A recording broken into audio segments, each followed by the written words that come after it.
So right now I'm just like, I've had 2 glasses of wine. I'm like, I need some of this water before we do a podcast. So,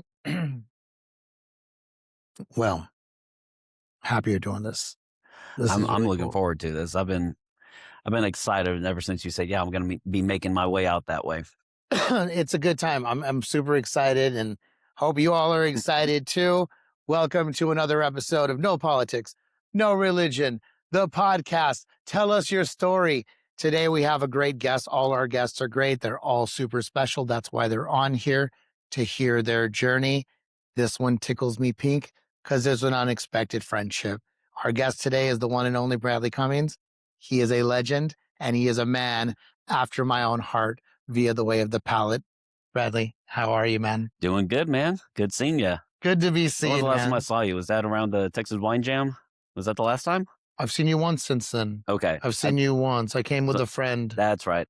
My and my point of reference time wise is just obliterated, so I couldn't remember if that was before or after Wine Jam. you're busy handling the world of wine. I'm busy doing Jacob things, so no worries, man. Yeah. And dude, thank you for taking the time to do this, man. I really wanted to hang out. I love drinking wine with you. For those of you all who don't know, you're going to get to know Bradley, but we have a very crazy origin story. But before we get to that, I don't know if I warned you ahead of time, but I like to start off every episode with every guest, at least at the moment, with a question. Okay. I Shoot. think the world is where it is. I don't think it's as bad as people say it is. It is in certain regions, and there are things to worry about. But I would like to take us back to a simpler time, Hmm. a time of innocence, a time where there was still magic around the world. So I've been asking all my guests if you can have one superhero power. Right? You weren't ready. I didn't tell you I was going to tell you this. If you can have one superpower, what would it be? Oh man, that's a tricky one Yeah. because I'm part of that generation. I grew up in the '90s, so Okay. the X-Men animated series and Superman and Batman, Justice League. Um, Back in the '90s, early 2000s primes, and I definitely have my favorites. But probably if I had to pick something now, it would be I don't know, probably just teleport. What would That you do with that? just see the world, especially with how difficult it is to travel now and things like that. It's like you know what? Let me just be able to snap my fingers. Like next thing you know, I'm in Madrid, Spain. Let me go to Barcelona, go see the new cathedral that's almost done being built. Like, let me just go see the world and see the beauty that it has to offer in person instead of only pictures and Google searches. Bonus question. What's the first meal to the place you teleport? You don't have to drink wine. I know you're a wine guy. He is a winemaker. We'll get to that in just a bit. What's the first meal? What's the first drink? All right. So it all comes down to the first place I would teleport. So I would probably have to say, because I have really, really fond memories of this, I would probably teleport back to Crete in Greece. That's right. You've been there.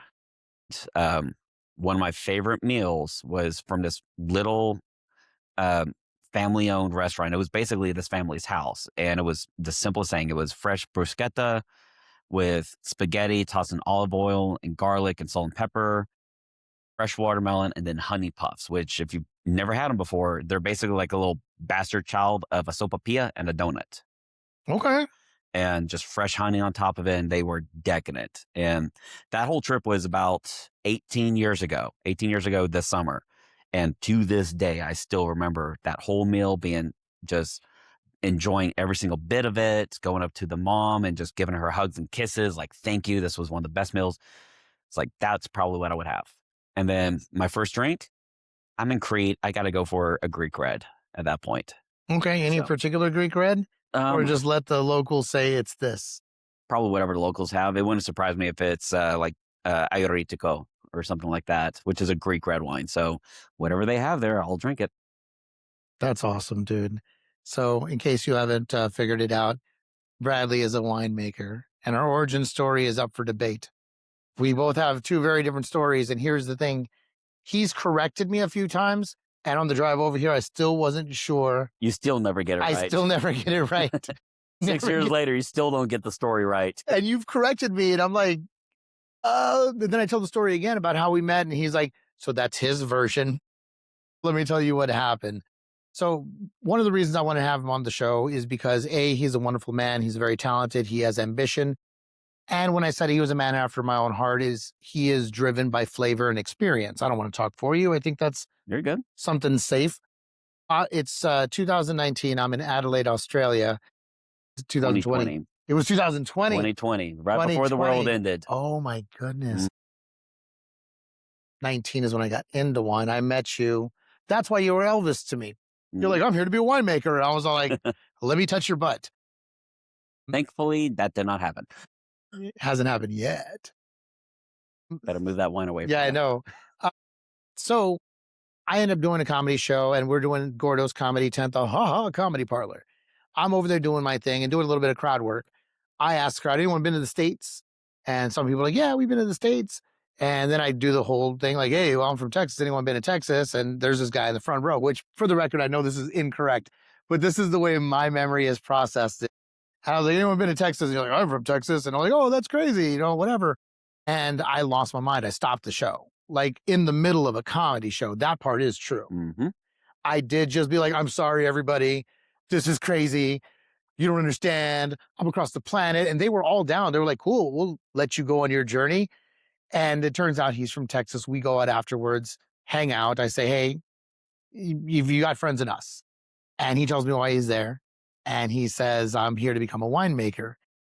Fast forward, there's more to it, but please correct me on the story because I have since just made a story up. Yeah. So you're right on a lot of the details. Can I tell you to tell the story as I walk away really quickly? Yeah. No, just tell the story. Okay. You'll be happy I walked away. Okay. So the actual story is I go to Australia to start making wine. I got some time to kill. The second day I'm in Australia, I met up with a local. They introduced me to Australian cuisine, Aussie culture, things in that realm. And they made up with an old friend of theirs. They say, I don't think they've seen them in a couple of years. They say, you know what? Let's just go to a show. We don't care what it is. Let's just go. And it happens to be outside of your venue, which was literally a 12 by 12 tool shed that had a wall knocked out. And that's where the stage was.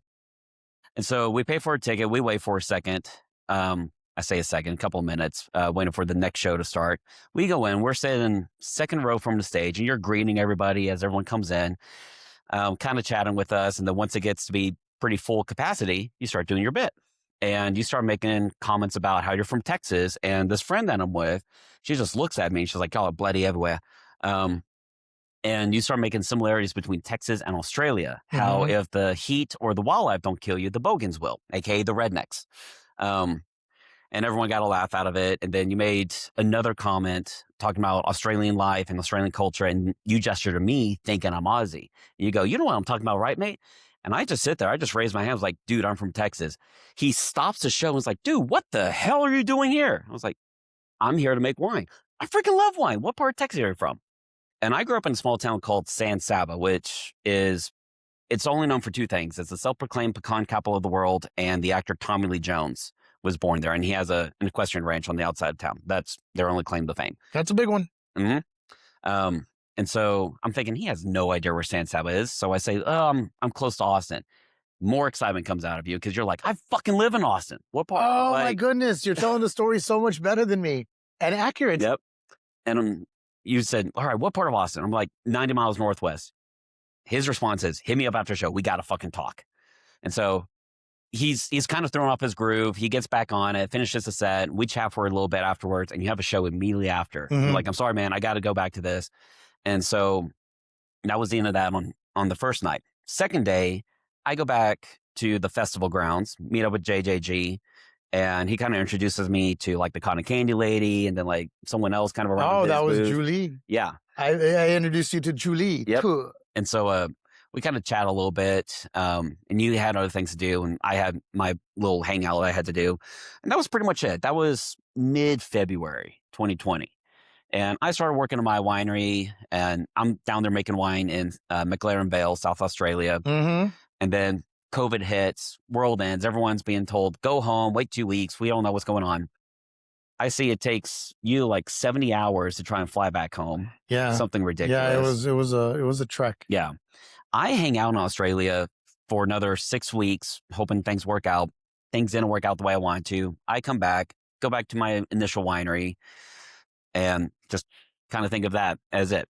And I think, all right, Jacob is he's in Austin. I'm thinking I'll see him go do a show eventually. So I befriended you on Facebook, and I Mhm. did this when we were still in Oz. Yes. Fast forward from let's say March of 2020 Mhm. all the way to September 2021.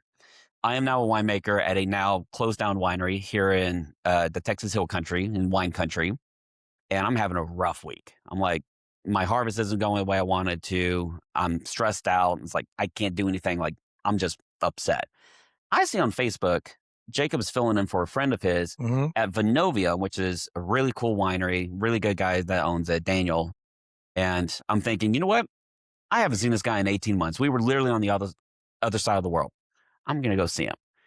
And I leave my work. I start heading to the winery. Unbeknownst to me, on your side of the story, you're in Vonovium talking to the other comedians about going to Yep. Australia, your journey in wine. Yep. You've run to a guy from Texas Yep. that made wine. And apparently it's like a Beetlejuice moment It for was a you. Beetlejuice moment Yeah, because I because had as he's just talking finished. about Oh, me, yeah. who does he see walking up to the winery but me? And I remember I opened the door and I see him out of the corner of my eye. He is holding onto the table, petrified. He's like, "There's no way. There's There's no no way. way." And I Like, I don't know recognize, if you've ever seen a ghost before. If you're Hispanic, you have. You've seen several. But I thought I'd seen a ghost. There's no way. I was just telling the younger comics and the comics that were before me, the opener and the host, they were like, JJ, what was it like to do stand up in Australia? I'm like, it was like this, but here's the crazy thing. And I tell them the story about Brad, the story you just heard. And then through my peripheral, I see him. He's not wrong. I literally grabbed a table like I was about to be blown away in a tornado. And he just walks up and he's like, it was the coolest moment mhm. because it's like the universe had heard my Thundercat summoning, my bat signal, and then they brought me Yep. the Batman of wine. We embrace, I'm freaking Luckily, my out. parents are still alive, so I'm not fully the Batman of wine. Yes, yes. And I hope you never become the Batman of wine. But yeah, I freak out completely. We hang out and I'm like, let me get you a glass of wine. And he's like, I know this area. I get service industry. Let Mhm. me get you a glass of wine. And And that was pretty much the start of the friendship. So yeah. here we are 4.5 years later Mhm. since that encounter at Vonovium. And on many occasions, and we'll get into it, on many occasions, and one of the things about the wine culture, you all know that I love it. If you know me well, we haven't done an episode on wine, and that's what this one's for. But if you know me, I love so many things about the culture of wine, so many things about the mindfulness. I mean, I speak as a motivational speaker, but one of the things I touch on is being in the moment. Wine isn't just about, let me drink this beer with this barbecue. It's let me drink this, let me eat that, let me put them together, and it's a celebration of flavor. Bradley's always made sure that I was able to be guided. He's been like, what do you taste? How do you feel? What do you think of? Are you tasting any citrus, any kind of berries? And he's always held my hand and made sure I've had the most optimal experience. I've been to some places around the world and I've enjoyed wine around the world. And there is a certain amount of pride. But to be on this side of the ocean in the States, for someone to have so much pride in the presentation of this wonderful craft, I think some of it is because you've become a winemaker. You're not just an ambassador. You're not just drink this, tell me what you think. You know what it takes to do it. Before we move on, he's also on many occasions said, I have these bottles of wine. Tell me what you think. And he's sent me on my merry way with delicious, delicious treats. One of them I've given away, Which one was and that? I don't remember. Of course. And I had planned to drink it with them. They left me out of the equation. And I'm like, that's for you guys anyway. The reason I told that story is for once, I get to bring you a bottle of Oh, wine. awesome. I got this bottle in California, in the Santa Barbara area, Oh, that's cool. known for Pinot Noirs. So, my friend, Ooh, awesome. Thank you. that is for you. Oh, I've been sitting on it for a couple Seto of months. Rita. Okay. I don't know what it tastes like. I'm sure you're going to enjoy it. But I'm sure I will. my friend, America's #1 youth motivator, Jonathan Medina, captain of Texas, TSS, Top School Speakers, took me to wine country, and Nice. we drank where they filmed a lot of Sideways. I remember seeing that on social media. You were telling me about that. Hmm. That's awesome. Thank you. So we're in a Danish area, and I bought you that. So I that is appreciate for it. you. Thank you very much. So Well, it's funny you gave me that because yeah, I have a special bottle for us to be sipping on during this. So this bottle is actually from the winery I worked at in Australia, which is Molly Duker. And for those of those who don't know, Molly Duker is an Aussie slang term for a left-handed boxer. And this is their two left feet red blend, Shiraz, Merlot, and Cabernet. And the reason why I have this wine is because this is from their 2020 vintage, which is the vintage I worked. So I physically helped make this wine in some aspect. So I just happened to find this. I thought, you know what? I want to have this because I literally put a lot of hours into helping make this wine.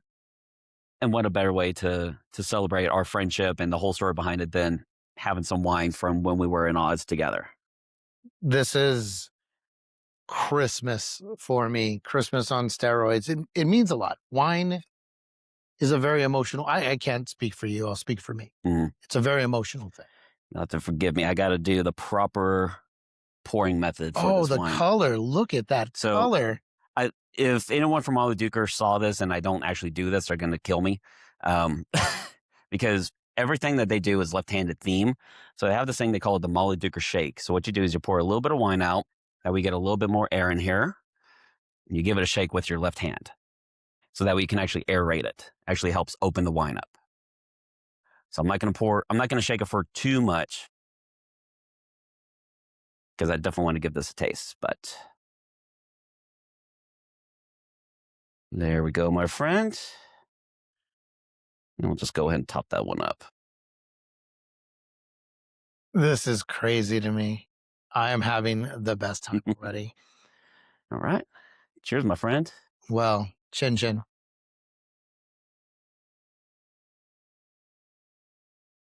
Oh, that still holds up.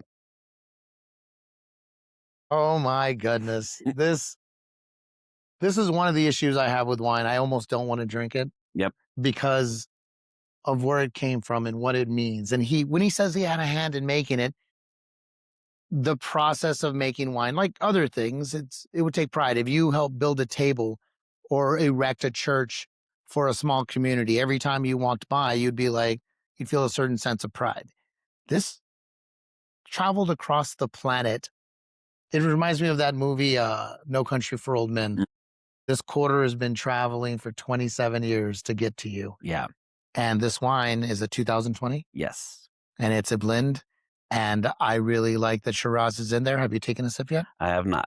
Let's do this, man. But my problem is I'm kind of like you. I get to a point where I don't want to drink the wine because this just becomes my fidget spinner. Mm-hmm. And I can just sit here and swirl and sniff it for like 20 minutes before I realize, oh, I haven't even tasted it yet. I'll be with people and they're like, are you going to have any? I'm like, eventually. Mhm. For a man who's as impatient as I am, I'm a very patient wine drinker. Same here. Now, would you do me the favor of explaining the logic? So what we're doing here, years and years ago, I used to think, oh, what a pretentious thing. Oh, look at me. I'm drinking wine. Oh, pinky's up. But there is a reason people do this. Mhm. Can you please explain to the people? Absolutely. So when it comes to wine, the easiest way I can describe it is it's very similar to when you're cooking. You want to be able to smell all the spices, all the seasonings, how the food is actually prepared. And if you can't smell the food, like, if you've had allergy issues, sinus infection, you can't smell whatever, it doesn't taste as good because you don't get all the aromas. You don't smell that Maillard reaction on your steak with that nice crusty or that nice crust on it. You don't get to smell all the spices that are in your food. So whenever it comes to wine, we want to be able to smell it. So what we're doing is when you swirl it, you are adding air into the wine to free up all the aromas because right now they're trapped inside the liquid. Mhm. It's kind of like the opposite of those Dawn commercials whenever they're showing like the close up of the oil. It's like you want to get all the aromas that are in those little bubbles. You want to free those up, and air helps with that. So when you do a tasting or you just wanted to taste wine and really enjoy everything, you want to swirl it. That way all the aromas get out of the liquid and up into the glass. You can also kind of tell the quality of the wine. So the legs, which are the alcohol, and something called glycerol, which is thicker. When he's talking about legs, it's that little drip that's coming down Yeah. around the bottle or around the glass. It looks like little raindrops or dew coming down. Those are the legs. And that's mostly alcohol, so you can tell like how strong it's going to be just based on how long it takes all those little droplets to get back into the wine. So after you swirl it, you never want to smell the wine like this because you're just going to get some of the sulfite fumes, which are not harmful. I don't care what your Aunt Karen says. Um, and you're also going to get a little bit of alcohol evaporating, and that's just going to burn your nose hairs, which we don't want that. So after you swirl it, tilt your wine glass to the side. You've probably already seen us do this as we've been smelling it. And then you want to stick your nose on the bottom side, inside the glass. And don't be afraid, it's your own wine glass. Get And your then nose in inhale. there. Get your nose Mhm. in there. And then that way you can actually smell all the aromas. And also by tilting it, all those fumes I mentioned, they go to the top of the glass and out the top of the lip. That's why you put your nose on the bottom side. And then I tell people turn this into a game. Whatever you smell, try and pinpoint 2, maybe 3 aromas. And just kind of do like a little process elimination in your head. Does it smell fruity? Yes or no? Okay. If it does smell fruity, what kind of fruit? I know what this wine should smell and taste like just because I know what Shiraz, Merlot, and Cabernet smell and taste like. But with this being Australian, that's going to throw a little bit of a curveball. So, I mean, if anyone wants to, I know they have newer vintages of this, but it's pretty much going to be the same. There's like blackberry, there's like this black peppercorn kind of spicy note to it, really nice, ripe, uh, almost like floral notes to it. Yeah. So I mean, when you're describing it, here's the thing, and I'm going to say it from my perspective because he's the expert, I'm the enthusiast. Don't overthink it. Don't be worried about getting it right. You smell things and interpret things differently. When he smells eggs, he might think, yum, breakfast. I know I don't Hmm. eat eggs. So when I smell eggs, I'm like, no, no, no, no, no, no. I don't want any of that in my life. That doesn't mean the wine is bad. That just means maybe it's not for you. So you sit over here and he's saying it smells like blackberries. To me, I'm getting that blackberry, but I'm also getting like a candied blackberry. Hmm. You know what I'm Yeah. saying? And that's the other part of it. I can say blackberry, but there's a whole spectrum of it. Is it fresh blackberry? Is it the candied? Is it the Hmm. artificial blackberry that they use in Jolly Rancher? Is it blackberry jam? Is it underripe? Is Yep. it green? Is it dried? Like they're all going to be slightly different aromas based on the quality of the wine itself. Hmm. And this one, it's Oz. It's going to be jammy. It's going to be rich. So it's going to be more of that concentrated, like stewed blackberry kind of note to it. And also your previous experience will also loan to what you're experiencing. So I had a lovely dessert at this place in South Texas called House Wine. It's one of the nicer places in the Rio Grande Valley. And they brought out a dessert. Well, it reminds me of the candied blackberry. So when I say that, it was very crystallized Yeah. and it was on top of, I don't know, a cheesecake or something. But I had that before I had this. So my mind is using that as a reference. So I'm processing, oh, it reminds me of this. If you're saying, oh, it smells like blueberries, maybe it does. Maybe you're going to pick up that blueberry scent, your experience with the fruit. And here's one thing I'll say as a consumer, and I've said this before, drinking wine is like a scavenger hunt for the senses. You're sitting there, you're having fun. It brings almost a joyful glee of innocence because you're not just, if this was a Bud Light, there's nothing wrong with Bud Light. But if this was a Bud Light, we'd drink it and we'd chase a buzz. This one, we have a reason to discuss. We've been talking for 5 minutes on this subject, and neither one of us has had a single sip of wine. We're smelling it, we're playing with it, we're doing this, we're letting it evolve. Wine has a timeline even within the bottle. You're from here to here, you're going to taste something. You get to here, enough time's gone by, it's going to be a little bit different. From here to here, all of a sudden, that last glass may be completely different than the first. And at first, you're like, I don't see a difference. That's okay. You don't have to. Hmm. It's your journey. Like, I didn't appreciate steak when I was 5. I just wanted nuggets and a burger. You get older, you start to evolve, and you're like, huh. Then you start to have fun. Then you bring a certain amount of wonder to your life, and it's via the wine. You're not just being an adult who's stressed out. You're being an adult who's having fun in this beautiful ritual that goes back centuries. So, yeah, I'm gonna Really take a fun. sip. I gotta All try right, we got to this. do now.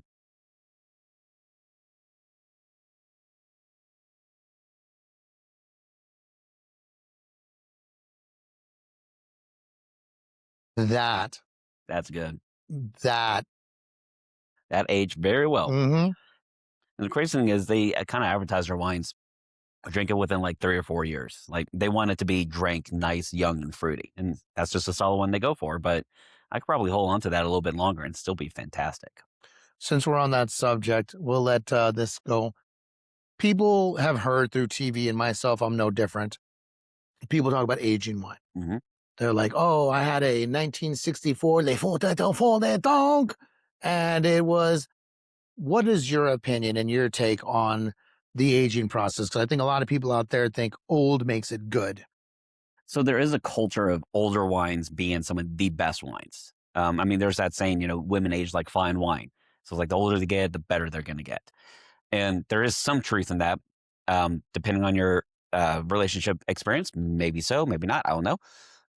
But when it comes to wine, there's kind of the sweet spot for some of these like really high end wines to be really consumed. And it's not within a week of you buying it. Sometimes it's 20 years down the road. So wine has three different categories of flavors and aromas that we focus on. We have our primary, which are going to be all of the fruit flavors and the floral notes that the wine itself naturally produces. That's why Pinot Noirs drink a certain way. That's why Cabernets drink a certain way. That's why Chardonnays drink a certain way, because those are the primary flavors. Hmm.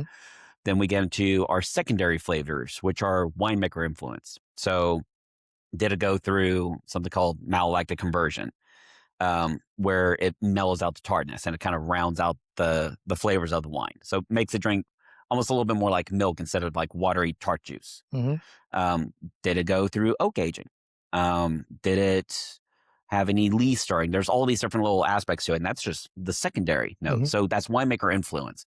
And then you have the tertiary flavors, which are the aging flavors. So the longer it sits in an oak barrel, the flavors are going to change because we're going to start getting more oak flavors, and those are going to change over time. The flavors of those primaries are going to start changing. So it goes from, go back to the blackberry thing. Hmm. It can start off nice, ripe, farmer's market, fresh blackberry flavors. But then if it's an older wine, it's going to start changing over to dried blackberries or like homemade blackberry fruit leather. Think like fruit by the foot, Hmm. something like that. Hmm. Those are our tertiary notes.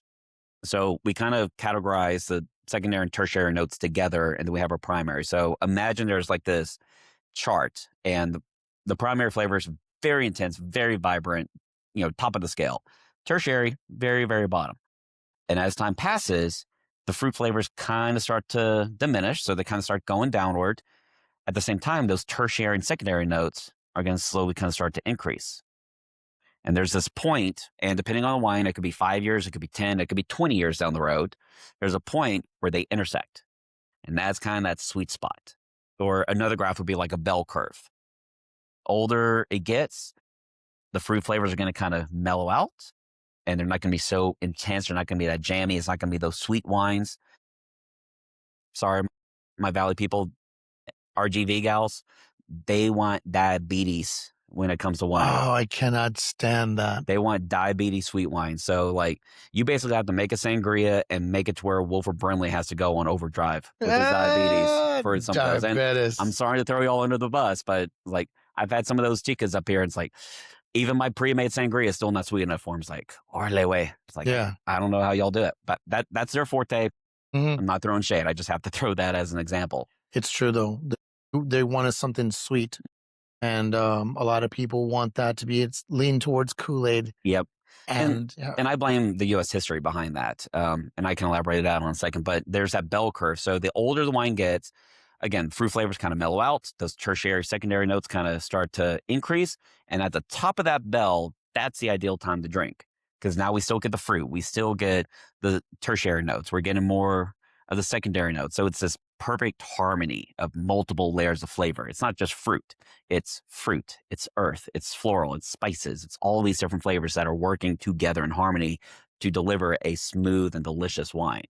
And then once you get on the backside of that bell curve and those tertiary notes start taking over the fruit flavors, that's when wine kind of starts losing its prime. We say those wines have passed their prime. They're beyond aging. You've waited too long.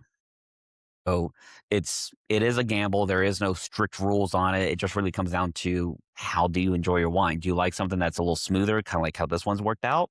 Do you want something that's more softer or maybe a little bit more earthy? I know older Pinot Noirs kind of start getting a little bit more earthy. They kind of Mhm. taste a little more like leather and tobacco and like dried cherries and things like that, which are phenomenal. It's just if you're not used to that, it tastes like you just bought a bad bottle of wine. So it's this whole spectrum. It just really depends on how you like it. One of the things I learned some time back, I made a very novice mistake. People hear all the time that red wine needs to be room temperature. And to that, I say it depends on what room you're in, especially if you're in Texas. If you're in Texas, Room our temp is ACs, 85 degrees. yeah, and our ACs are working hard. You got the AC on 72 and it's trying its best. Our air conditioners are the little engine that could. And sometimes your room still may be 79, but you're trying to get to 72. Correct me if I'm wrong, but I read this and I saw some videos on it. But you are the man. In certain circles, they'll listen to me. In here, I'm going to listen to you. I heard that red wine should be 55 to 65 degrees. Yes.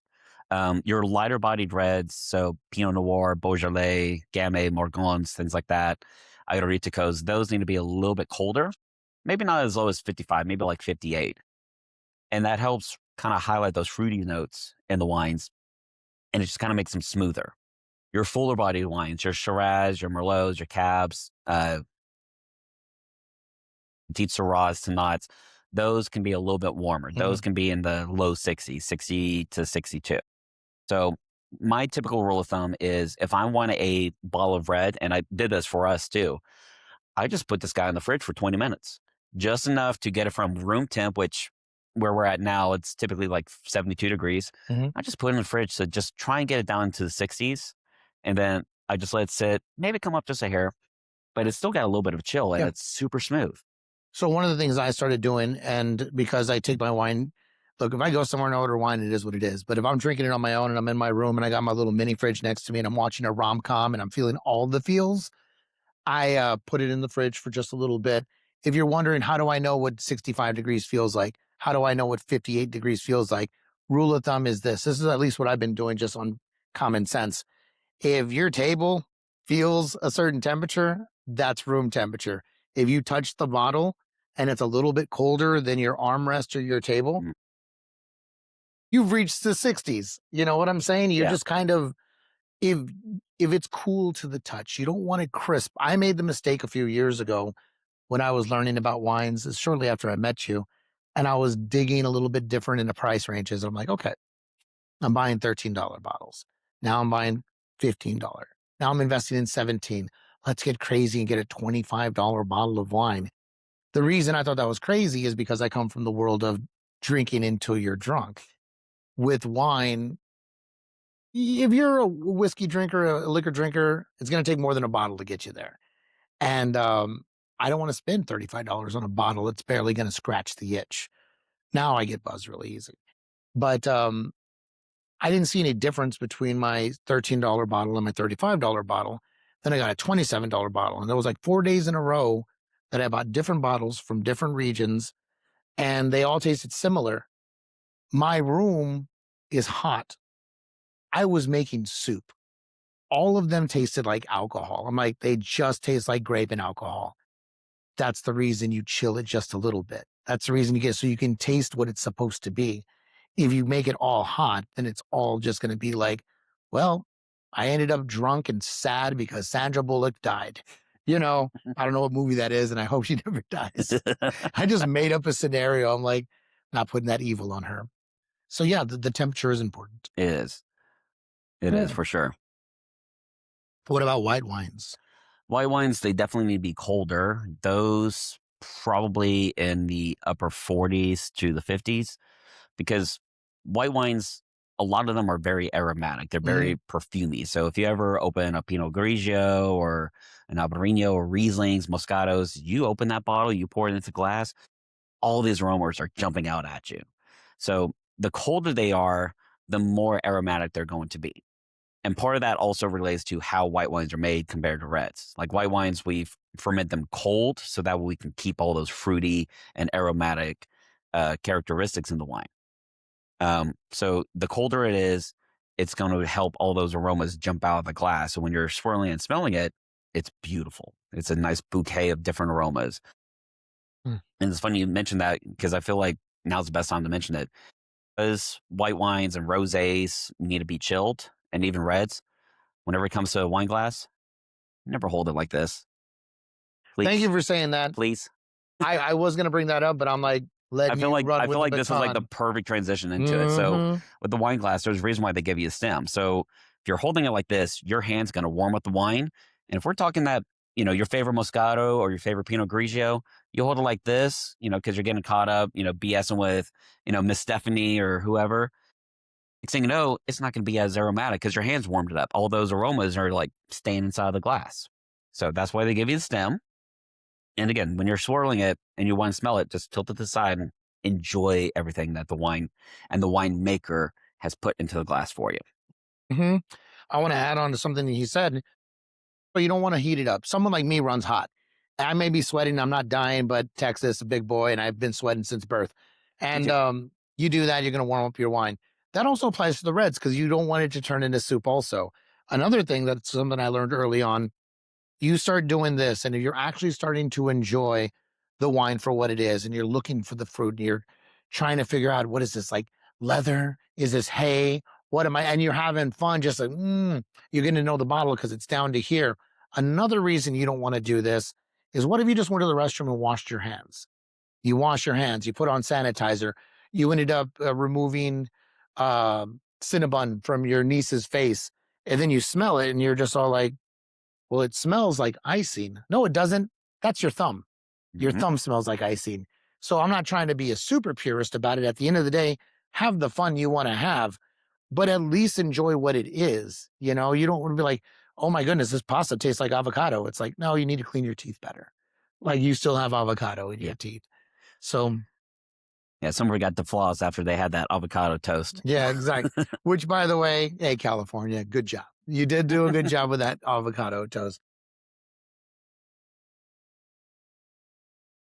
When you're drinking a wine, what is the process that a winemaker goes through? There's so much I want to cover and we'll get to it. Hmm. But me, as a enthusiast, I know that I want to find something that'll go good with my food. Find something that'll go good without my food. I really, really do enjoy getting to know the wine. Like you all don't even understand, and he does, but you don't even understand. This means the world to me. This glass, I've never said this Bud Light. Again, I'm not ragging on Bud Light. Anheuser-Busch is a fine establishment, but I've never been like, this one can reminds me of that time. This does. I've never had this before. From now till the day I die, this moment is encapsulated in a glass, in a bottle. If I ever have this again, it will take me back here. Wine allows you to bend space and time. Wine allows you to say, where was I? Who was I with? What did it smell like? Who would I like to share this with? My goodness, Hav would love this. Ooh, Iris would really enjoy this with some pasta. So when you approach a wine, what is it? Different scenario. You're going for a glass of wine without food. Okay. What is a barrier to entry for you? What is a good experience? For me, just knowing it's a good quality wine, and that term is very loosely defined. For me, it's something that could be $20 a bottle. Hmm? It could be $80 a bottle, but it's something that's well crafted. It's not this overly mass produced cookie cutter kind of wine. It's something that a lot of attention to detail went into. A But how can you tell that? couple different ways. Part of it is if you know how to read labels, you can kind of decipher how the quality of a wine. And I can elaborate on that a little bit more Yes, too. please. So with I'm throwing a little bit of shade on this part. California, a lot of the 10, $15 chuck stuff, Hmm. a lot of that is the lesser quality grapes that the big name wineries do not want. So they don't make the cut. Hmm. And what they'll do is they'll do whatever they can to extract as much color, as much flavor, and as much juice out of those poor grapes and just make simple cookie cutter wine. So whether it's bulk Cabernet, bulk Chardonnay, whatever, um, wine's kind of this weird medium where we're regulated by the ATF as far as the feds are concerned, but we do have the FDA we have to follow too because we drink it. Hmm. So we're in this weird middle ground where we don't have to put all of our ingredients on the wine label. The only thing we have to do is do the Surgeon General's warning, and then contain sulfites if it does. Which, spoiler alert, they all do. Um, but it's just really cookie cutter stuff. There's all these products that help make the wine taste smoother than it actually should be, or richer than it actually is, or it has more oak time than what it actually did. And those are going to be your really cheap stuff. And you can find some good quality ones. I'm Mhm. not saying it's all cookie cutter, mass produced stuff. But for me, $25 bottle, that's kind of like a safe range where someone actually did put a lot of attention to detail into the wine. Devil's advocate, I've had a $7 bottle of Chardonnay from Argentina that was actually pretty freaking good. I have a $13 bottle of Shiraz from Australia. I have to drive 4 cities over to get it, and it's darn good. Yeah. It's $13. I've also had an $11 bottle of French wine that I'm like, huh, you're you're really good. I think it was a mistake. And price is totally arbitrary too. Mhm. I've had a Pinot Grigio from northern Italy. Corte San Vito is who makes it. And it was a pink Pinot Grigio, $10. It was actually pretty well worth it. So price is totally arbitrary, but for me, it's more so to kind of summarize everything. If I know it's a like small batch, well crafted wine, I know there's a lot more attention to detail that went into it because that winemaker, that business owner, they don't have as much wiggle room for losing as much wine. So every Okay. single drop that they make, they have to baby it. They have to nurture it to get into a bottle to help make some money to keep that business afloat. So there's no room for error. If there is, it's minuscule. It's like by 3 hairs worth. So to me, I can go to a winery, especially here in wine country. I know a lot of these wines are well crafted because I know these winemakers. I know these winery owners. I know they're not going to cut corners. It is a little bit more difficult if you live in the major cities and you don't know what you really like. You just know I like Pinot Grigio, I like Chardonnay. What can I get that's $15? Because that's my comfort zone when it Mhm. comes to price.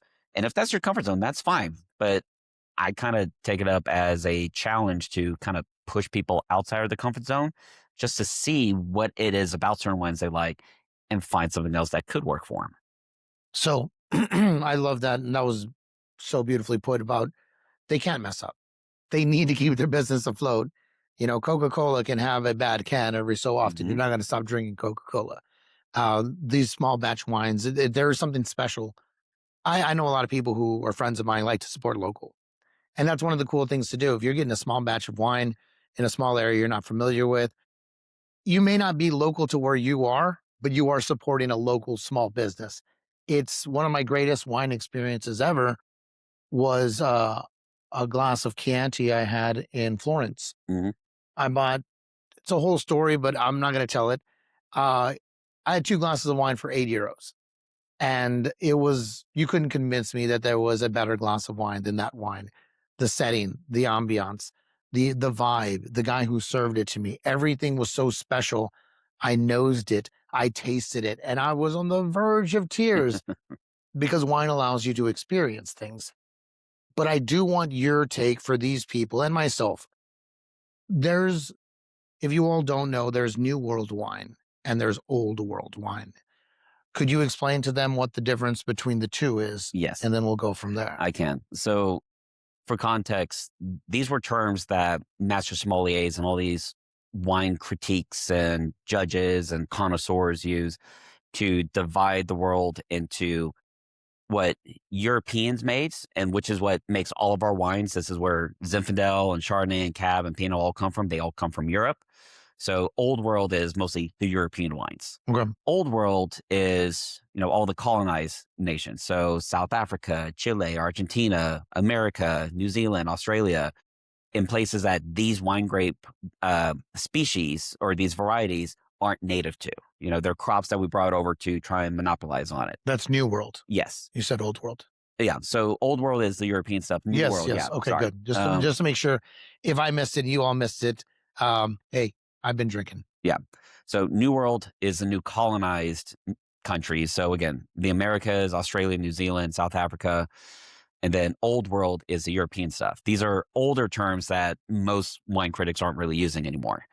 But to kind of simplify it, old world, like if we're looking at a French wine, that's literally where the wines come from. That Mhm. is our ancestry. That is our heritage. And fun enough, wine was literally made by accident by a bunch of monks. So that was champagne. Champagne was too. Oh, Funny wow. enough, the only reason why champagne still exists is because the Brits like the bubbles. Okay. I actually learned that recently. Like Dom Perignon hated the bubbles. He thought it was a fault. He's like, Yeah. He we're spent the just, rest of his life trying to get rid of them, yeah. right? He tried to get rid of it, and then even the lady, I can never remember her name, but there's a whole movie based on her story that actually tried to replicate and really formulate how sparkling wines were being made. She initially wanted to get rid of it, but the Brits loved wine so much. They loved the fizz of sparkling wines. They said, no, we want that. How can we help keep this stable? Because for those of you who don't know, sparkling wine, the carbonation is naturally formed in the bottle. This is not soda where we're adding CO2 in it. It's a second fermentation happening in the bottle. So yeast is eating sugar, they're burping CO2, they're farting out alcohol. Um, and that's what gives us the bubbles in our champagnes. But those bottles were not designed for all of that. So those bottles hundreds of years ago were just exploding. No one knew how to do what was causing it. They thought it was a fault. And they kept sending these bottles to the Brits who just love the wine. And they said, we'll help you make this happen. It's because of the Brits that now we have the thicker, heavier quality champagne bottles. And they figured out heavier cork or thicker cork fits into the hole and it's a little more snug. Put the cage on, it helps keep the cork kind of inside. So it's literally because of the Brits that we even still have champagne now. And what are your thoughts on champagne? I enjoy it. You have to know all the different nuances of it. When Americans, we got so many bubbles all over the place. I mean, shoot, anytime the NBA finals happens, whoever wins, they're popping bubbles like it's going out of fashion. Um, which I have a funny story kind of tied to that, which I can tell here in a little bit. I love champagne. I like the ones that they're not just crisp and fruity. I like the ones that have like this toasted brioche Hmm. characteristic. They're yeasty. They have like this apple turnover kind of characteristic to it. And there's a couple different ways that stuff happens into the wine, but those are my favorites because there's just so many layers of flavor to it. When you're shopping for a bottle of wine, let's say you have 2 days off Mhm. and you want to go and venture out and go outside of the establishments that you work at. What are you looking for? I typically look for something new just to kind of test my wine knowledge. I'm currently getting ready to take my WSET Level 3 exam, which is a huge wine academic qualification. So it's nothing university related. It's just a certification that says, hey, I know quite a bit about wine. And the test is somewhat intense because there's a blind tasting, there's multiple choice, and there's an essay section. So hello, high school tests.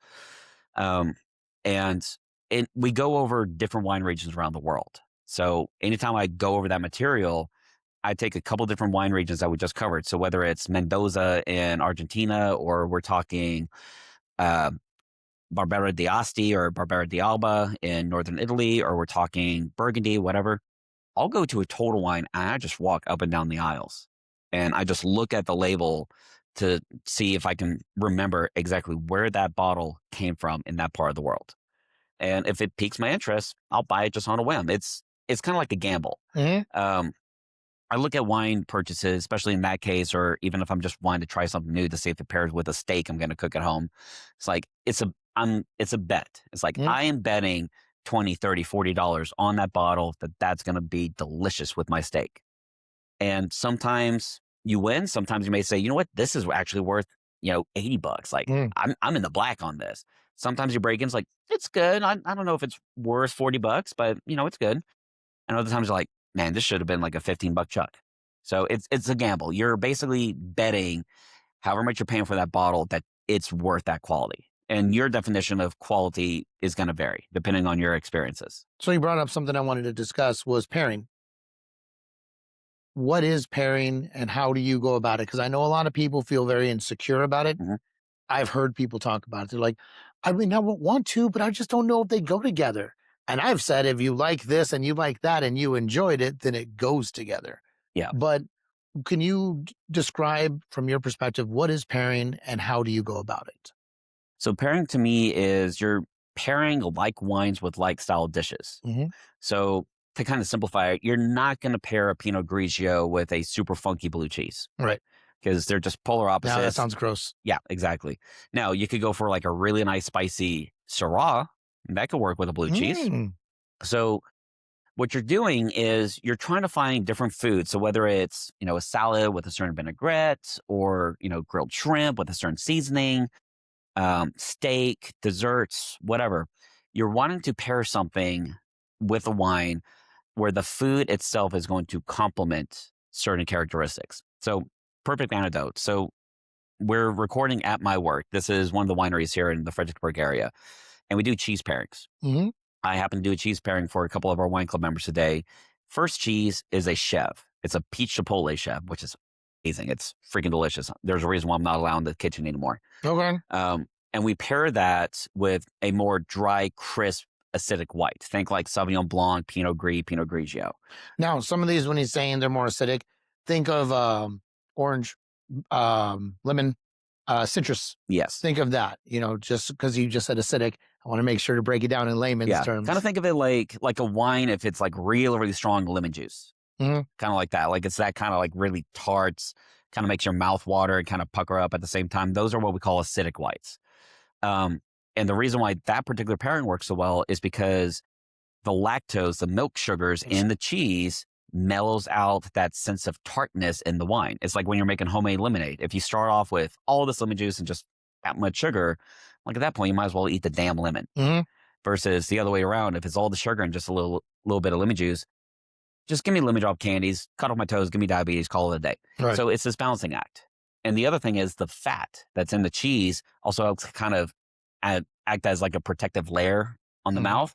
So the tartness doesn't like sting the tongue. It's like if you've ever eaten sour candies or you bite into a really, really tart Granny Smith apple, if you eat a little bit of cheese with that, it kind of cuts through that tartness. So there's a little bit of a science that kind of goes to this.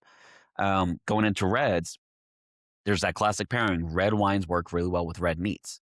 And the food science behind that is the salt that we use to season the meat mellows out the tannins that give you that bitter sensation. What in are dry tannins reds. for the people? There are these little wood particles that come from the skin and the seeds of the grapes, as well as our oak aging aspect. And what happens is when you drink them, they pull the saliva out of your saliva gland, so it dries out your mouth. It's like that cottonmouth sensation. Think Lipton tea bag. Mhm. And then go like that, and you're like, "Yeah, that." Or like 80% dark cacao. Like, Yeah. because chocolate, tea, coffee, if you are a whiskey or bourbon drinker, or if you like reposado anejo tequilas, you like the dark rums, you like brandies, everything I listed all have tannins in them.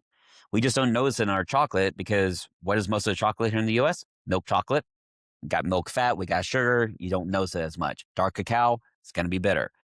Black cup of coffee, it's going to be bitter with that first sip. You add that cream, you add your sugar, you add your caramel flavoring, whatever, Mellows you it don't out. notice it as much. Yeah. So the salt mellows out that sensation of bitterness on the palate. So it softens the tannins. So fun fact, add a little bit of salt to your coffee. It's going to mellow that out too. Really? Mhm.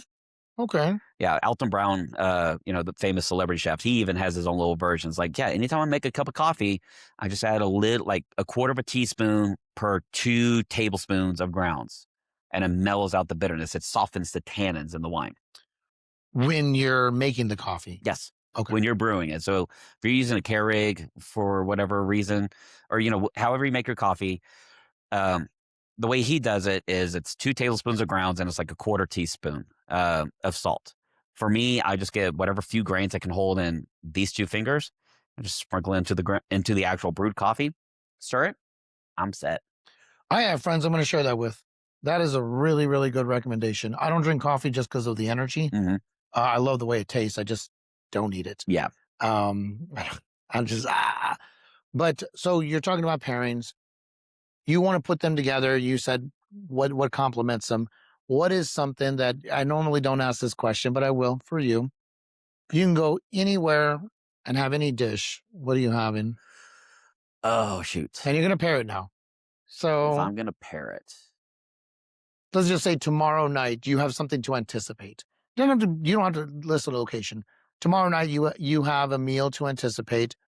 What's the meal you're having okay. and with what wine? So if I'm going to make a meal at home, so I like to cook,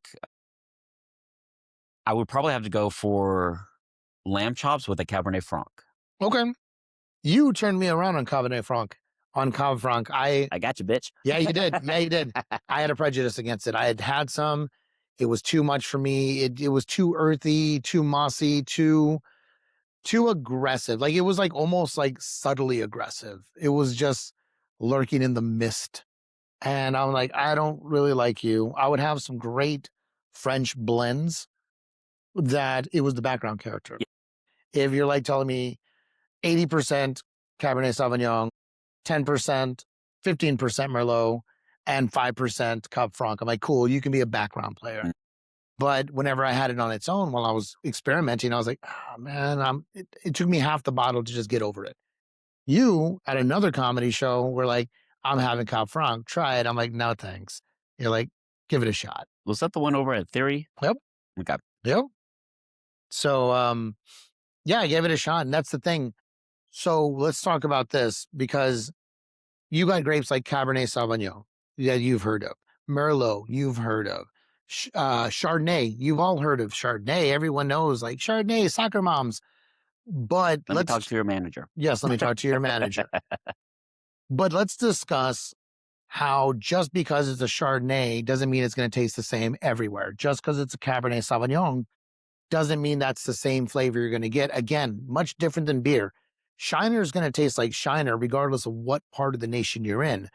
If you're talking about different grapes, you might have something from Washington, something from Chile, something from France or Italy, and it'll say Cabernet, and it's going to taste different. Why is that? The main reason why is whenever it comes to wine, we're very, very agricultural focused, and the quality of the grapes is going to dictate the flavor of the wine. And it's one of these things like for comparison purposes, Fredericksburg, Texas is known for its peaches, but the peaches here are going to be different than the peaches out in Georgia. There's a city in California, I can't remember the name of it. Apparently, they're known for their peaches. They're all still the same fruit, maybe different versions of it, different varieties, but they're all still peaches. But the climate here in Texas is going to be different than what's over in California, than in Georgia. And that's going to affect the quality of the fruit. So that same concept applies to our wine grapes. So if we go to Chardonnay, for example, Chardonnay in California is going to ripen and grow and be made in a different way than how it does or than how it grows and is made in France or even in New Zealand or Australia or South Africa or even here in Texas, a few places that do get Chardonnay. Because I can get really, really technical on this and I'm going to try and reel it back. In the world of wine, we have what we call clones, which are they're like slightly different versions of grapes. Like it could still be Chardonnay, but it's like this one clone is going to be a little bit more acclimated to hotter, more humid climates. This other one could be a little bit more used to drier, arid climates. And then that just means that they're going to thrive a little bit better. The analogy I typically use is like, let's say you get married and you and the missus have twins and say 6 months into the marriage, you're like, I can't do this. We get divorced. You stay in Donna. She takes care of the kid and sends them up to Michigan. Those kids are genetically the same, especially if they're identical twins. They're genetically the same. But your kid that stays with you in Donna, he's going to get more acclimated to the hot, the heat, the dryness, whatever weather you get. Right. The kid that goes up to Michigan, he's going to love the cold. Now, whenever it comes time for that visitation during the summer, you swap kids, Michigan boy's going to hate it in Donna. And then Donna boy, well, he's going to be miserable. He's going to be bundled up like a freaking Eskimo up there because they're not used to that climate. They thrive in their initial climate that they were raised in. But when you take them out of their climate and you put them to a new area that they're not used to, they struggle. You keep them there long enough, they'll get used to it. But, it does take them some time. So grapes we have are different clones that will be more suited to different soil types, different climates, things like that. So that's another reason why Chardonnay can taste and be made in different ways. The other thing is winemaker style. That's probably the biggest one. So Chardonnay is one of the what we call it one of our noble grapes in the world of wine. There's like 6 or 7, and all that means is it's a grape that can be grown pretty much anywhere, and it really reflects the climate that it's in. And sometimes, if it's really cold, like let's say if we're planting Chardonnay up in Michigan, Hmm. I'm just going to use that as an example.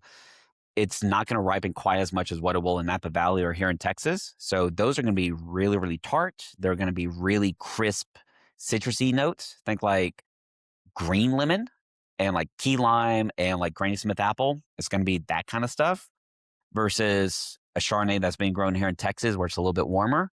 Those grapes are going to ripen a little bit more. Now we're going to start getting flavors of like yellow apple and Meyer lemon, maybe even borderline orange or like tangerine. And it may be a little bit richer in flavor. And that's just on the grape side. That's not including any of the winemaker decisions. So, oak or no oak? Is it going to be barrel aged? Is it going to go through MLC? Is it going to have batonnage done, which is a fancy term? So, And there's oak or multiple no different oak aspects is to it. the way they store the wine and the way they age it. So sometimes they'll put it inside a wooden, yeah, think of like barrels of whiskey, and Yeah, they put it in there. And then just other, designed for wine. yeah. And they're not whiskey barrels. They're kind of similar, but they're prepped in an Hmm. entirely different way. So you can take a Chardonnay, keep it in stainless steel, keep it fresh and fruity, or you can throw it into oak barrels. And now we're going to start incorporating oak flavors, which is going to be like cinnamon and clove and vanilla and things like that. If you do the malolactic conversion, it softens the tartness in the wine, so it's not as acidic.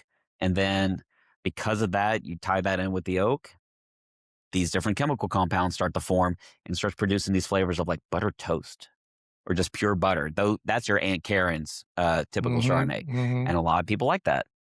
There's other places that they'll use just a little bit just to kind of make it a little bit richer on the palate. Think like a little bit more savory. Hmm. And think of it more like a baked apple with like just a little bit of sprinkled cinnamon on it versus like pure cinnamon. So there's multiple different ways around it. I mean, shoot, champagne is mostly Chardonnay. Yeah. It's either Chardonnay, Pinot Noir, or Meunier. And if you ever see a bottle of champagne that says Blanc de Blanc, which is French for white of white, pure Chardonnay. Nothing else is used to make it. So this is a lot of information, and it's meant to be. Take We want, notes. yeah. And but the thing is, there's no reason to be intimidated No, by this. You're going to have your own experience. Go into wine like a child goes into a playpen or a jungle gym. Maybe you don't know how to expertly go across the handlebars right off the bat, but eventually you will. Wine is such a fun and exciting thing to explore. So speaking of exploration, what was the moment that you decided to explore the world of wine? it's kind of Was a there a trick moment? question. There kind Yeah. of was, yeah. So for context, I did not go to school for this. I got into the wine industry because I needed a job. My background's in audio engineering. I went to school for that in Dallas. I went to a vocational school. I did a lot of live sound stuff across the metro. Had a day job selling audio equipment, things like that. And life threw me a curveball, and I had to move back to my hometown. And I grew up in a town like population 2,800. Everyone knows everyone because everyone's somehow related, whether it's by blood or church or marriage. Thank God for me, everything was through the church, no family drama. And there was a guy who owned a winery in town, and he knew me because he went to the same church as my parents. And I just happened to see that they had a sales associate position. I thought, I don't know anything about wine. I could probably BS my way through wine sales. So I did the interview. And sure enough, since he knew me, he was like, "Oh yes, and come on in, do an interview. Like we'd love to have you back." And I'm thinking it's going to be sales. And they give me the job offer. And sure enough, they threw my fat pale butt into the backside of the winery to make the wine. And I didn't know anything. I literally had to tell the winemaker, just tell me what tanks I need to hook up, what needs to be cleaned, and, just real simple stuff. And I did that for a couple months, left because I was still really adamant on the audio side of things. And after that didn't quite work out the way I wanted to, I got back into wine. I went back to that same winery. And at that point, they had a new assistant winemaker. They had no help in the cellar whatsoever, which if you've ever been into a winery or you've seen any videos of how wine is made, it is not a one-man job. Even if it's a small mom and pop operation, like you need at least an extra set of hands. Mhm. And so they brought me back on board. And this guy, who I'm still friends with to this day, um, he began to tell me why we did what we did in the cellar instead of just what to do. Okay. So he started educating me. And the moment that really lit the flame for me, I remember this. It was like a Friday, I think. He calls me into his office and he says, "Hey, go get a couple of wine glasses out of our lab. I have a wine for you to try." I'm thinking, okay, I don't know anything about wine outside of Barefoot and Yellowtails. Like, okay. I grab the glasses. I sit in his office. I set them on the table or on his desk. He takes a bottle of wine, opens it up, pours it for both of us, and says, "Hey, cheers." And I tasted like, that's actually really good. What is it? He said, "It's Ionico, which is an Italian red grape." He said, "We're getting some of this grape in for this harvest season." I said, "That's actually really good." And that's kind of what lit the flame for me. So it's because of that moment that I realized that there's a lot to this. And if I can help make a wine that tastes as good as that, this is something I want to do. And ever since then, it's just been kind of nonstop, just trying to be better in the wine industry, whether it's be a better winemaker or know different tricks on making better wine, having a better experience and introducing people to the kind of wines that we have here in Texas, which, spoiler alert, it's not all Napa with a cowboy hat. Um, I've kind of taken that as an opportunity to really educate and show my passion for what this is. So that is really what lit the flame for me.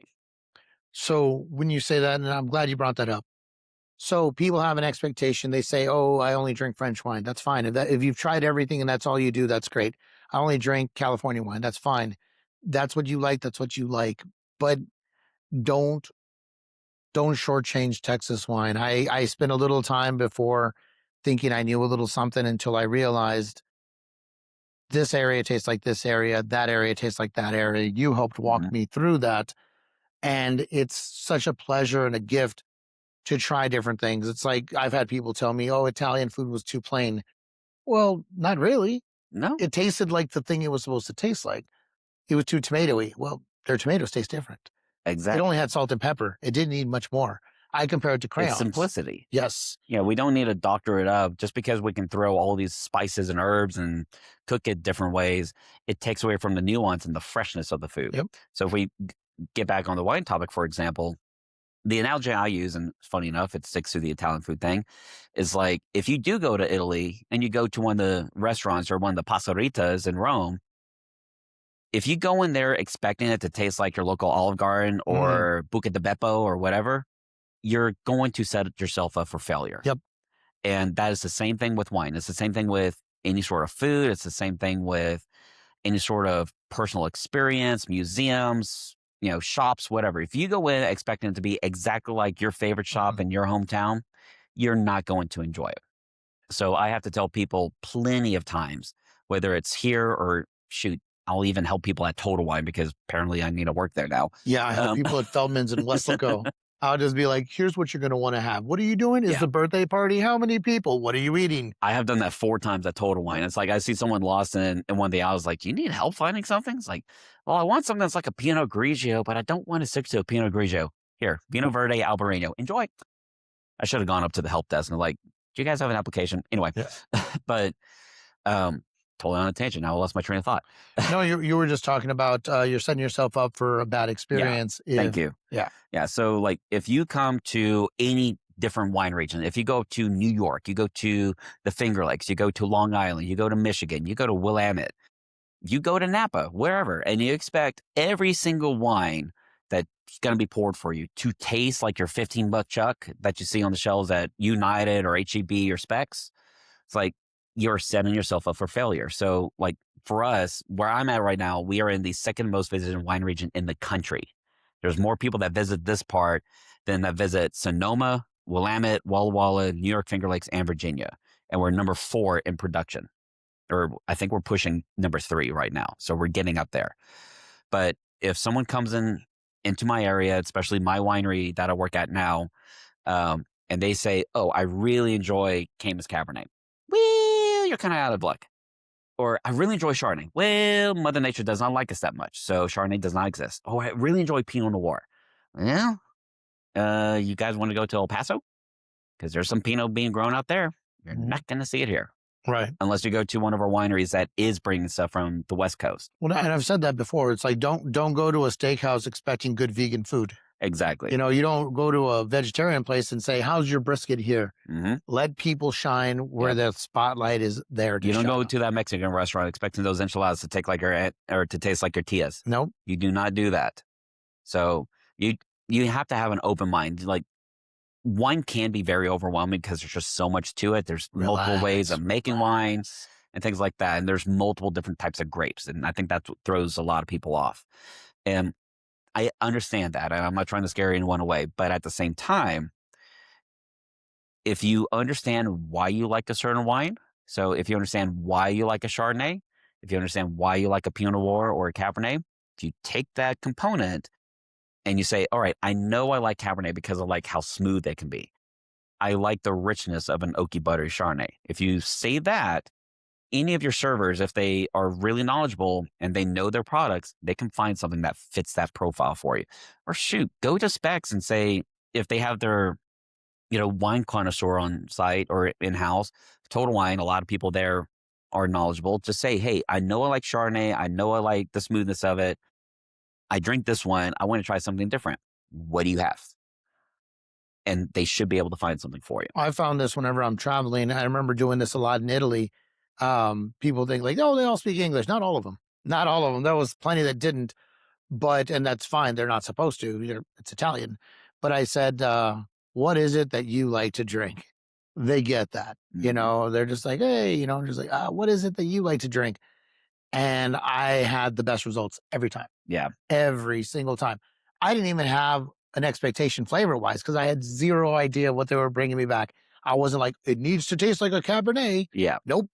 It was going to be whatever it was going to be. But that was part of the thrill of it. And Christmas, you didn't know what you were getting.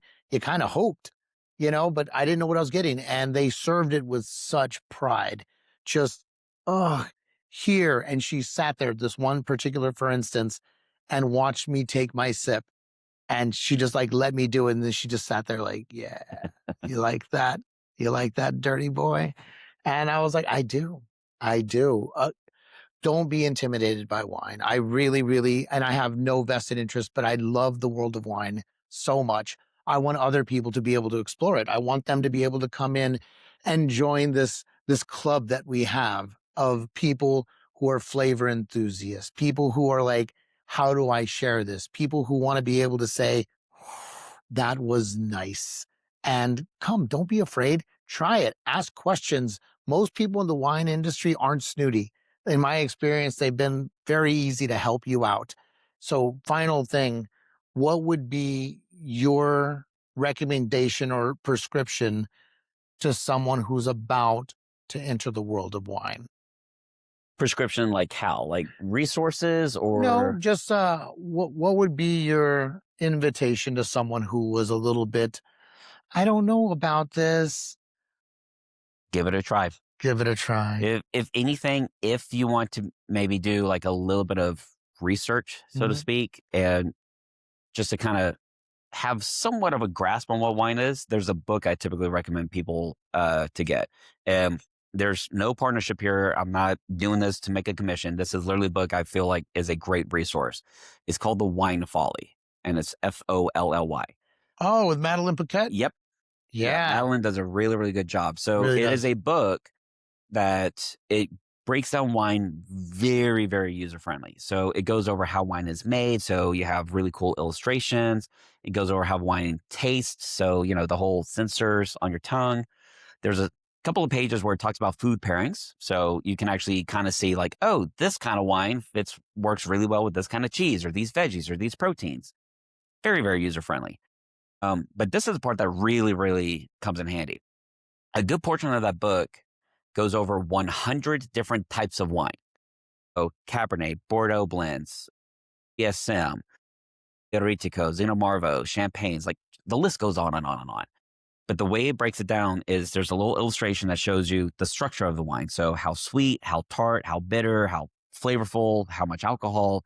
It's it's a subjective because it varies all the time, but you can kind of get like a range of what it's like.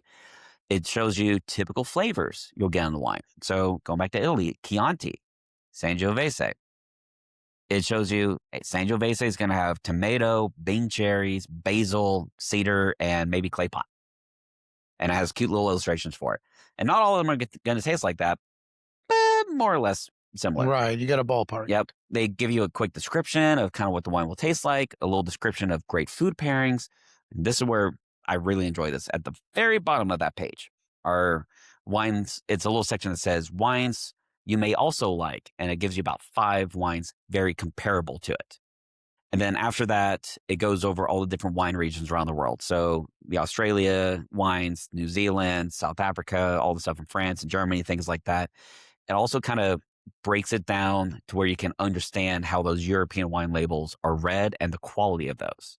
So if you want to get a really, really nice, I'm trying to think of a good example. Let's say a really nice Pinot Noir for somebody, you want to go France.